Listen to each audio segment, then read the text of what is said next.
Hey friends, in Prisma version 5.4, we released early access support for Turso. And in case you're wondering what is Turso, well, Turso is an edge-hosted distributed database based on libSQL, which is an open source and open contributable fork of SQLite. Turso adds extra features that SQLite doesn't natively support, such as database replication, backups, and connecting to SQLite over HTTP.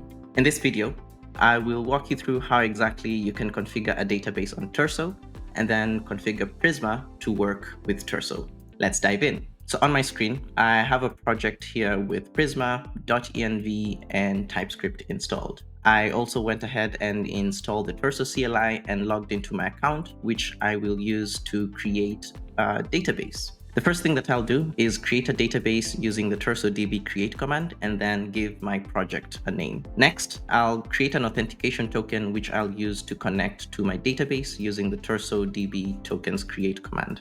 And then finally, I'll go ahead and retrieve my database connection string using TursoDB show. And with that, I now have an empty database, an authentication token, and a connection string that I can use to connect to my database. The final step will be updating my .env value with the two values that I just retrieved from Turso.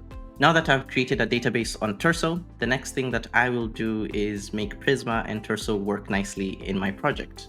Since I have already created an empty database, the next thing that I will do is create a baseline migration to create the user and post tables in the database. And for that, I'll use the Prisma migrate diff command to generate a migration and persist it to a file called baseline.sql. And if I open up the file, we'll see that it does exactly that, creating the user and the post models in my database. With that, I will apply the migration in my database using the TursoDB shell command, and it will take in the baseline.sql file as its input. That's done.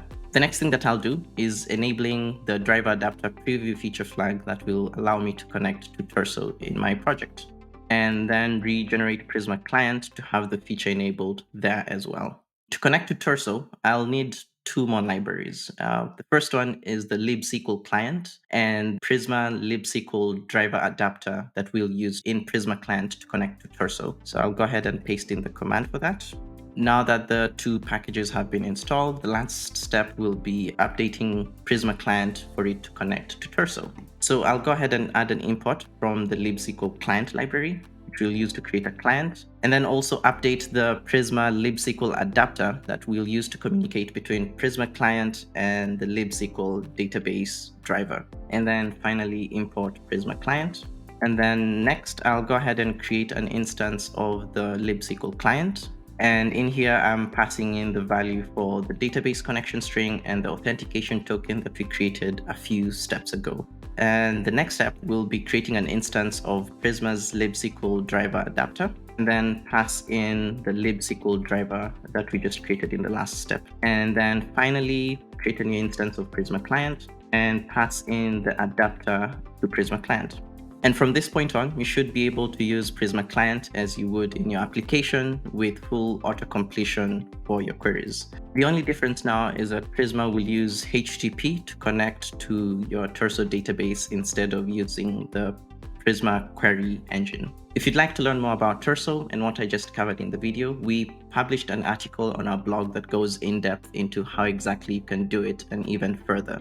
I hope you found this video helpful, and in case you have any feedback, feel free to leave a comment in the video or reach out to us on Twitter, Discord, or Slack.